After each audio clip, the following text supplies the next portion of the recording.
ঐ মৰতি, ক'ৰ ল'ৰাৰ লগত ঘূৰি ফুৰিছ? ঘৰত ক'বলৈ দে ৰ। মহিলাগৰাকীৰ মাতষাৰত তাই পাছফালে উভতি চাই দেখা পায়, অ' বাসন্তী পেহী, কোনফালে যায় হয়?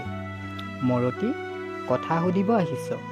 খবৰ এটা মাৰক ল'বলৈ ক'ব নোৱাৰ? পেহা যোৰহাটৰ মেডিকেলত আছে, তালৈকে যাওঁ। অ' আজি ঘূৰি আহিবনে?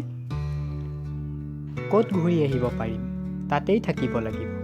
আৰু যেনিবা দেৰিকৈ ঘূৰি আহিমেই, ফেৰি জানো পাম? পেহী অপলামুখলৈ পাব। মৰতি, কথা ক'ব আহিছ? অপলামুখে গৈ মই ঘৰ পাওঁ মানে ৰাতি ৯-১০ বাজিব। তাতেই মই মাইকী মানুহজনী। ৰাতিখন? ঠিকেই পেহী। তই পিছে ক'ৰ ল'ৰা পালি? পেহী, মই ল'ৰা পোৱা নাই অ'। ইয়াতেই চিনাকি হৈছোঁ, যোৰহাটৰ ল'ৰা। ঘৰত ক'বলৈ দে ৰ। হ'ব ৰ।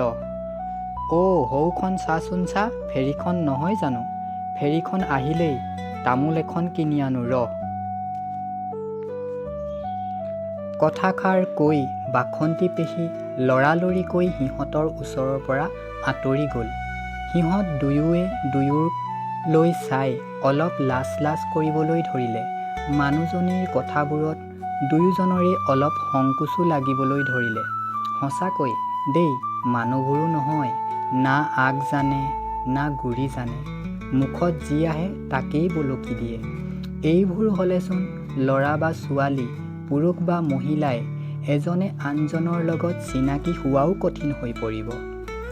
বাসন্তী পেহীৰ মনত বেয়া ভাৱ নাথাকিব পাৰে, কিন্তু এই ওচৰত থকা মানুহবোৰে আমাৰ সম্বন্ধক কি নাম দিব? কেতিয়াবা মনলৈ ভয় নামি আহে, এনেকুৱা কথাবোৰ যদি বাগৰি গৈ সঁচাই সিহঁতৰ গাঁৱৰ মাজ-মজিয়া পায়। তথাপি কিছু সময়ৰ পাছত দুয়ো পুনৰ আগৰ দৰেই কথা-বতৰা পাতিবলৈ আৰম্ভ কৰিলে। ঐ শুনা। কোৱা। ঐ বুলি কোৱা কাৰণে বেয়া নাপাবা, মানে তোমাৰ নামটো সোধাই হোৱা নাই যে। অ' মোৰ নাম অনামিকা পায়েং। আৰু আপোনাৰ? মোৰ নাম কমল শইকীয়া। গাঁৱত পিছে লগৰবোৰে কমল বুলি নামাতে, বগা বুলিহে মাতে। অ' কিয়? তুমি দেখিছাইচোন, মই অলপ মানুহটো বগা যে। অ' সেইবাবেই বগা বুলি মাতে? সেইবাবেই বগা বুলি মাতে। ব'লা, ফেৰীখন ঘাটত লগাইছে। ৰ'বা আকৌ, মানুহবোৰ নামি লওক। দেখিছা নাই কিমান ভিৰ হৈ পৰিছে? ঠিকেই, মানুহবোৰ নামি লওক। গাড়ী মটৰে, মানুহে দুনুহে, বয়-বস্তুৱে ভৰপূৰ ফেৰীখনি নিমাতী ঘাটৰ পৰা আহি কমলাবাৰী ঘাট পাইছে। আকৌ এইপাৰে বহু সময় ধৰি অপেক্ষা কৰি থকা মানুহ-দুনুহ, গাড়ী-মটৰ, বয়-বস্তুলৈ উভতিব। বৰলুইতৰ বুকুত এক সুকীয়া ধৰণৰ যাত্ৰা। কিছুমানে এই ফেৰীখনত উঠি আহি মাজুলীখন চাবলৈ বৰ হেঁপাহ কৰে। কোনোৱে আকৌ বাৰম্বাৰ লগ ধৰাৰ পাছতো ফেৰীত উঠি মাজুলী আহিব নোখোজে। সিহঁতৰ ভয় লাগে, ফেনে-ফোটোকাৰে উপচি পৰা বৰলুইতখনি দূৰৰ পৰা দেখিয়েই। সিহঁতৰ পানীলৈ বৰ ভয়। যি পানী নহ'লে আমাৰ জীয়াই থকাই টান, সেই পানী বেছিকৈ দেখিলেও বুকুত এসোপামান ভয়। এই ভয় কৰা পানীখিনিৰ পৰাই বহুতে নিতেও বহুখিনি উপাৰ্জন কৰিছে, লগতেই নিজৰ সৰু সৰু পৰিয়ালবোৰৰ সপোনবোৰ পূৰাইছে।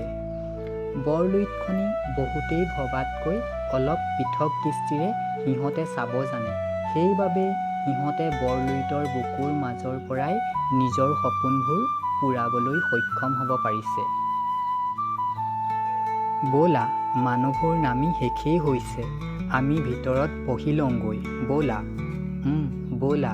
পিছে বাসন্তী পেহী? অ' বাসন্তী পেহী, আপুনি বাসন্তী পেহীৰ কথা চিন্তা কৰিব নালাগে। পেহী এইবোৰত কেতিয়াও পিছ নপৰে, সদায় আগত যায়। ব'লা এতিয়া। ব'লা। আমি দুয়ো ফেৰীখনত উঠি ভিতৰলৈ সোমাই গ'লোঁ।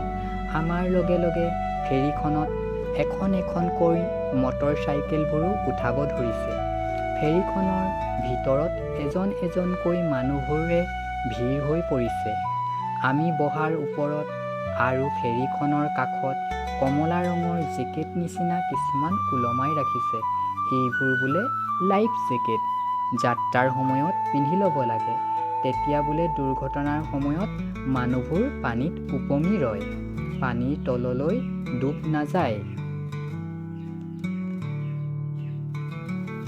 ঐ শুনা, মোৰ পিছে সেই ল'ৰাবোৰৰ দৰে ওপৰত উঠি যাবলৈহে মন গৈছে। হয় নেকি? যদি ভয় লাগে? মোৰচোন ভয় লগা নাই। ঠিকেই, ভয় কৰিনো কি লাভ, যাৰ সময় যেতিয়ালৈকে ভগৱানে লিখিছে। সেইটো বাৰু হয়, তথাপি অসাৱধান হ'লে নিজেই নিজৰ বিপদ কাষলৈ অনা হয়। সেইটো পিছে ভগৱানক দুখিলে নহ'ব। হয় অ', ফেৰীখন চলিবলৈ দিয়া, তাৰ পাছত ওপৰলৈ গৈ এবাৰ বৰ লুইতৰ বুকুখন চাই ল'বা। এতিয়ানো ওপৰলৈ গ'লেওচোন ফেৰীখন কাষতেই আছে। তেনেতেই পুনৰ মুখত তামোল এমুকৰা ভৰাই দাঁত ওঠ ৰঙা কৰি আমাৰ বহা ঠাই পালেহি। আহিয়েই পুনৰ আৰম্ভ কৰি দিলে। ঐ পেহীৰক পাহৰিলি ন? পাহৰিবিয়েই, এতিয়া ডাঙৰ হৈছ নহয়। সৰুতেই ময়েই কোলাত লৈ লৈ ডাঙৰ কৰিলোঁ। অ' পেহী, নাই পাহৰা অ', এইখিনিতেই বহক, মই ৰাখি থৈছোঁ নহয়। অলপ সেইফালে যা। মাৰক ময়েই ক'ব লাগিব, জোঁৱাই পোৱালিটো বৰ মৰম লগা দেই, একেবাৰে ৰঙা বগা। নহয় অ' পেহী? কি নহয়? মই দেখিছোঁ নহয়। অ' জোঁৱাই পোৱালি, লাজ কৰিব নালাগে, মোৰ ঘৰ এইজনীৰ ঘৰৰ কাষতেই, আকৌ গ'লে সোমাবা দেই। পিছে জোঁৱাই পোৱালিৰ নামটোনো কি? সি অলপ লাজ লাজ কৰি আছে। তেনেতেই আকৌ জোঁৱাই জোঁৱাই লগাই আছে। মানুহজনীক ক'লেও নুশুনে, মানে ল'ৰাজন এইজনীৰ জোঁৱাইকহে হ'ল। পেহী, মোৰ নাম কমল, কমল শইকীয়া। অ' মিপাক ল'ৰা হয়। পিছে ঘৰত ছোৱালী নিবলৈ দিবনে? পেহী, মানে? দিব দে, আজিকালি বহুতেই বিয়া পাতি নিছে দে। মই আশীৰ্বাদ কৰিছোঁ, দুয়ো ভালকৈ থাকিবি দে। উপায়ো যে নাই, এই পেহীজনীয়ে আজি কমলৰ মূৰটো বেছিকৈ গৰম কৰিহে পেলাইছে। কিবোৰ যে বলকি আছে নহয়। সঁচা হোৱা হ'লেতো ভালেই আছিল। এতিয়া বাৰু তাই বা মোক কি বুলি ভাবিছে? তাই ছোৱালীজনীক উদ্দেশ্যি কয়, ঐ শুনা, মই ওপৰৰ পৰা আহোঁ, এবাৰ বৰ লুইতখনি চাই আহোঁ। তাই মোৰ মুখলৈ চাই মিচিকীয়া হাঁহি এটি মাৰি কয়, যোৱা, সাৱধানে থাকিবা ওপৰত, ফেৰী এতিয়া চলিবই। ধন্যবাদ।